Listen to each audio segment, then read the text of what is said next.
Bismillahirrahmanirrahim. Assalamualaikum warahmatullahi wabarakatuh. Selamat siang. Salam sejahtera bagi kita sekalian. Shalom, salve. Om Swastiastu, Namo Buddhaya. Salam kebajikan.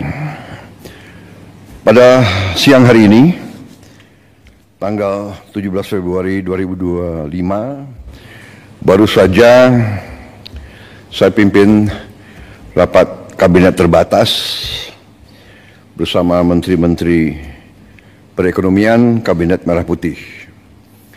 Kita telah membahas perkembangan ekonomi, saya diberi update, saya diberi laporan perkembangan oleh Menteri Perekonomian.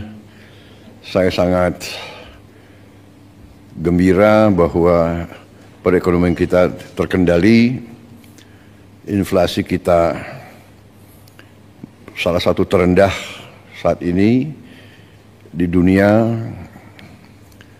pertumbuhan kita juga diperkirakan tetap di atas rata-rata dunia, hampir semua sektor berjalan dengan terkendali, walaupun perkembangan geopolitik dunia penuh ketidakpastian.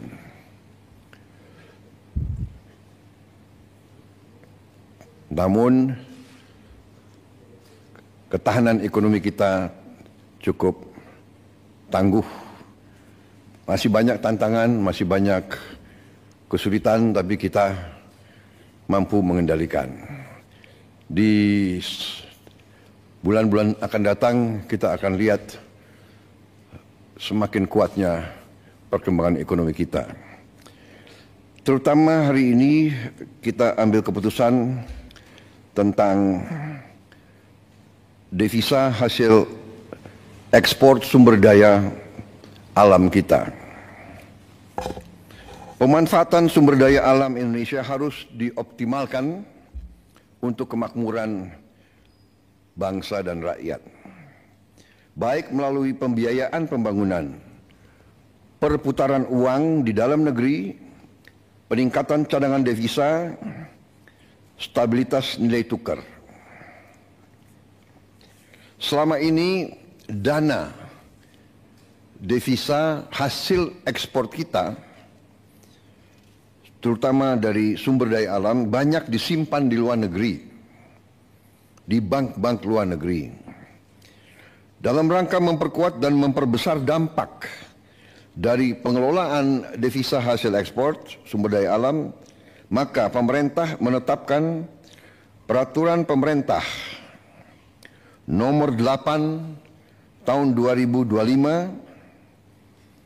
di mana pokok substansinya adalah sebagai berikut.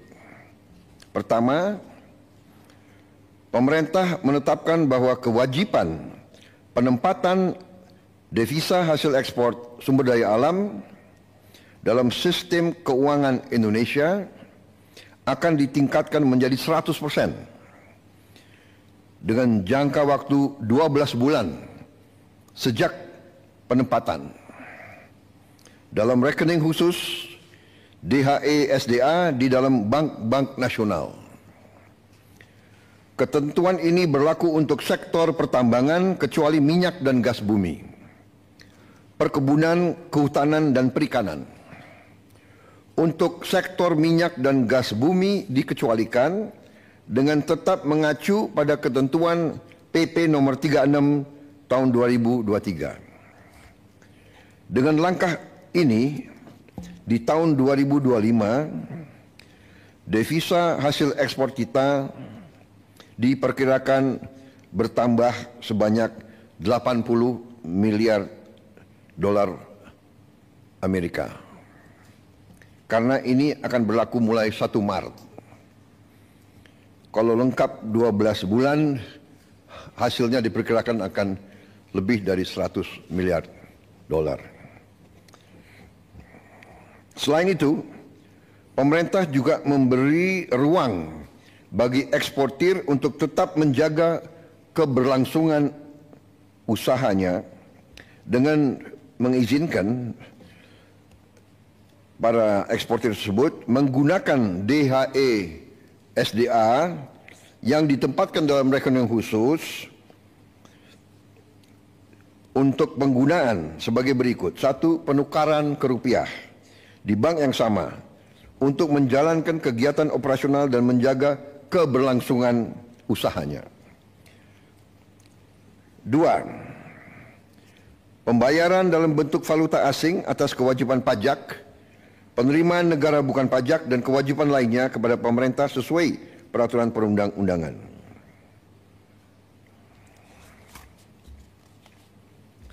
3. Pembayaran dividen dalam bentuk valuta asing. 4. Pembayaran untuk pengadaan barang dan jasa berupa bahan baku, bahan penolong atau barang modal yang belum tersedia, tidak tersedia, tersedia namun hanya sebagian, tersedia tapi spesifikasinya tidak memenuhi di dalam negeri dalam bentuk valuta asing. 5. Pembayaran kembali atas pinjaman untuk pengadaan barang modal dalam bentuk valuta asing. Selanjutnya, dalam pasal ini telah diatur pula penerapan sanksi administratif berupa penangguhan atas pelayanan ekspor bagi yang tidak melaksanakan peraturan pemerintah ini. Selanjutnya, pengaturan kewajiban penempatan DHE SDA terhadap komoditas sektor pertambangan minyak dan gas bumi tetap mengacu kepada PP nomor 36 tahun 2023. Ketentuan masa berlaku ditetapkan pada tanggal 1 Maret 2025. Dan selanjutnya, pemerintah akan terus menerapkan kebijakan-kebijakan strategis untuk mendorong pertumbuhan ekonomi kita. Saudara-saudara sekalian, dalam kuartal pertama tahun ini, kebijakan-kebijakan yang mendorong pertumbuhan ekonomi, pertama, hasil kebijakan kenaikan OMP 2024. 2. Optimalisasi penyaluran bansos di bulan Februari dan Maret 2025. 3. Pencairan THR bagi ASN dan pekerja swasta di bulan Maret 2025. 4. Stimulus pada bulan Ramadan, yaitu A. Diskon harga tiket pesawat, B. Diskon tarif tol, C. Program diskon belanja, D. Program pariwisata mudik lebaran, E. Stabilitas harga pangan. 5. Paket stimulus ekonomi. A. Diskon tarif listrik, B. PPN DTP pembelian properti dan otomotif, C. PPN BM DTP otomotif, elektronik vehicle dan hibrida, D. Subsidi pajak DTP motor listrik, E. PPH DTP sektor padat karya. 6. Optimalisasi program makan bergizi gratis. 7. Optimalisasi penyaluran KUR. 8. Panen padi terrealisasi secara optimal, di mana sudah ada laporan bahwa produksi beras kita meningkat secara signifikan. Saudara-saudara, juga kebijakan-kebijakan yang mendorong daya saing untuk transformasi ekonomi kita. Yang pertama tentunya program makan bergizi gratis yang diperkirakan akan meningkatkan pertumbuhan di seluruh daerah-daerah di negara kita, karena uang berputar di desa, di kecamatan, di kabupaten. 2. Program ketahanan pangan dan energi berjalan terus. 3. optimalisasi pengelolaan BUMN kita melalui konsolidasi ke dalam suatu dana investasi nasional ya, yang akan kita launching tanggal 24 Februari yang akan datang, yaitu Danantara. Ya. Danantara adalah konsolidasi semua kekuatan ekonomi kita yang ada di pengelolaan BUMN. Itu nanti akan dikelola dan kita beri nama Danantara, Daya Anagata Nusantara. Daya artinya energi, kekuatan, Anagata masa depan, Nusantara tanah air kita. Jadi artinya Danantara ini kekuatan ekonomi, dana investasi yang merupakan energi, kekuatan masa depan Indonesia. Kekayaan negara dikelola, dihemat untuk anak dan cucu kita.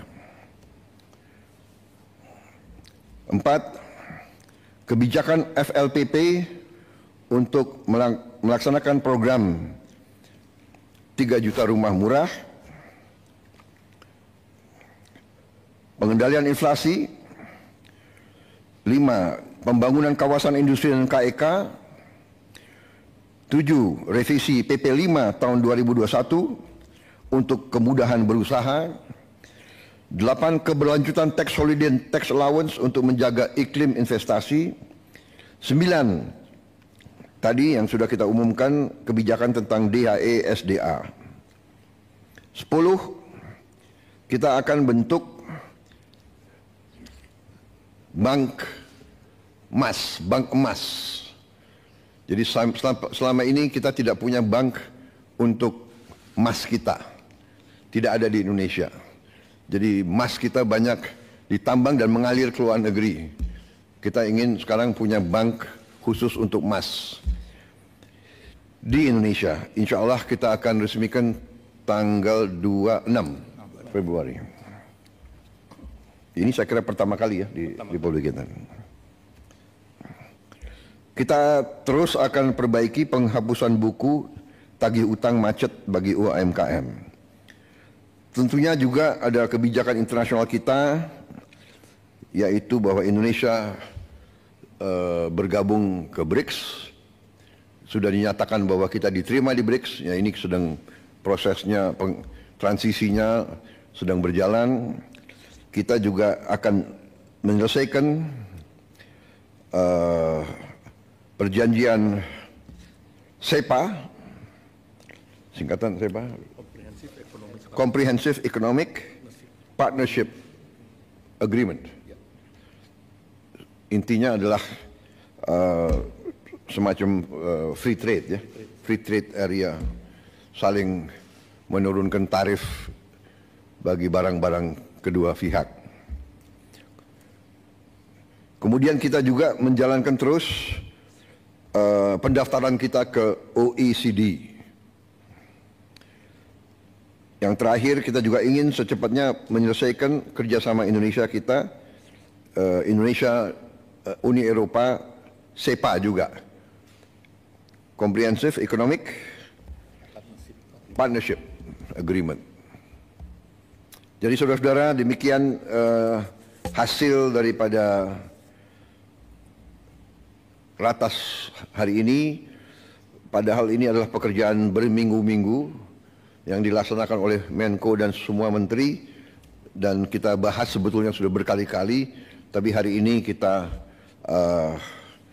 rangkumkan dan kita putuskan, dan sudah saya tanda tangan peraturan pemerintah tersebut nomor 8 tahun 2025, dan hari ini kita umumkan ke publik.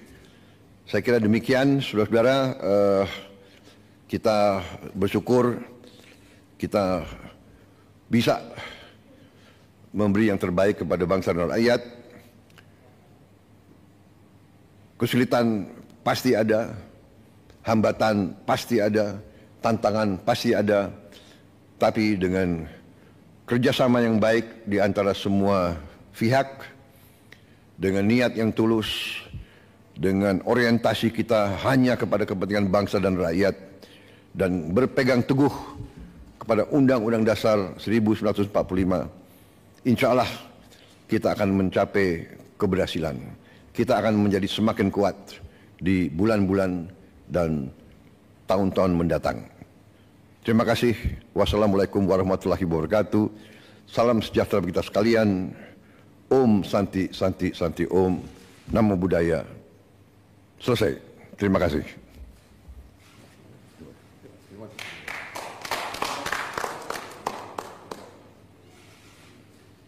Thank you, sir. Thank you, sir. Terima kasih.